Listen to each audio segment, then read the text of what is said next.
алып туған. Кесек бітім, білекте күш, келісіп қару белге, сапта тұрған жауынгерге. Жауынгер, жауынгер, ерліктің ұраны, мәңгілік тұрағы, бұл жауынгер. туын биік алған. Қаруын ұстап сапта тұр, сенімен басып бір қадам, ант беріп бабалар жолын батыр қолын жалғаған. Қатын түзде еркек үйде балапан басқан халықтың намысын бар деп айта алмай бақыты ешбір жанбаған. Алға бауырым, ар намысты қорғағын, әскери тәртіп үлкен мектеп жеңіл ойда болмағын. Заман бөлік, сен бөлік, көбеймесін сөз сұрағын, ер жігітке бір өлім ұланым.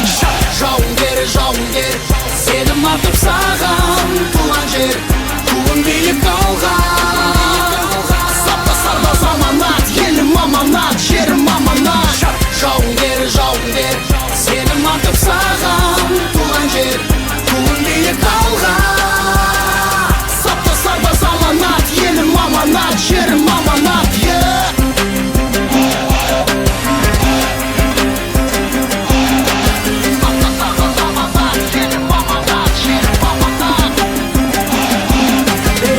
Ерелі атқа ер салмай, егілі найза қолға алмай деп жырлаған Махамбет соғса жүріп ойланбай. Әскери міндет анық серт, оттаның өттік борышын, ердің ісі біттерме жоқ-жоқта жүріп қорғанбай. Желбіреп туы мәңгі елдің намысты қолдан бермеген, кең байтақ жерді қорғау менен жүріп өлмеген. Білектің күшімен, найзаның ұшымен жаудың басын қайырып, бабалар батыр бізге үлгі, есімін жатта айырып. Сағдат, Талғат, Рахымжан, Қасым батырлар әлия мәншік қаруын алып жауға оқ боп атылған. 25 жаста әскер биліп қоршау бұзып қорықпай, Бауыржан батыр жарық кеткен жарғы мықты жасынан. Отан үшін отта